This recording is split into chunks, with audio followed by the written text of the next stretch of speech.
Agartala rail স্টেশনতে cafe মাইনি ফাঁসি অভিযানে অঙ্কুরেছে শ্রমাকা GRPS Tripura পুলিশের বিশেষ শাখা ফাঁসানি সারিক প্রায় 4টা রোগ রেল স্টেশনनि 1 নম্বর প্ল্যাটফর্মनि পার্কিং আমদানি সিমি শাহিন আলম উর্ফে শাকিল মুঙ্গই বিশিনু চিউমুনি খরকসা শিকদানা রমকা बिनि टोली बेग रुथुमुफ्लाय 119 बुतल कैफेक मानिनि कप सिराप मांका पुलिसनि सानमु मानमानि कप सिराप हातेगा मुजरा प्राय 2 लक्ष रांनि बंगना हिनि शाखा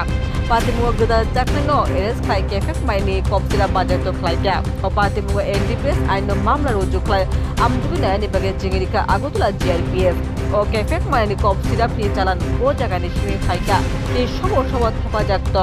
आमजुगि नायमुहते पटल चक्रनि प्रदेश मानि मानो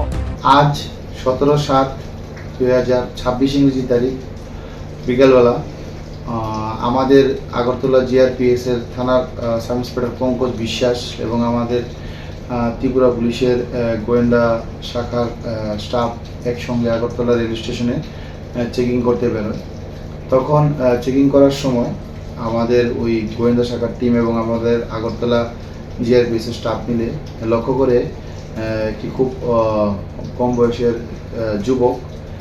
একটি ট্রলি ব্যাগ নিয়ে স্টেশন দিয়ে প্ল্যাটফর্ম নম্বর 1 দিয়ে যাওয়ার চেষ্টা করছে। তারপর তাকে সন্দেহের উপর আটক করা হয় এবং আটক করে তার ওই ট্রলি ব্যাগ চেক করে তার ব্যাগ থেকে সর্বমোট 119 বোতল অবৈধ কফ সিরাপ আমরা উদ্ধার করতে সক্ষম হই। প্রাথমিক জিজ্ঞাসা সে জানায় সে এগুলি বহিরাজ্য থেকে নিয়ে এসেছে ত্রিপুরা সিপাহীজলা ডিস্ট্রিক্টে নিয়ে বিক্রি করার উদ্দেশ্যে তার অ্যাসোসিয়েটদের কাছে। তারপর আমরা তার কাছ থেকে এগুলো সিজ করি এবং তার বিরুদ্ধে একটি এনডিপিএস ধারায় আমরা মামলা নথিভুক্ত করেছি। যে উদ্ধারকৃত যে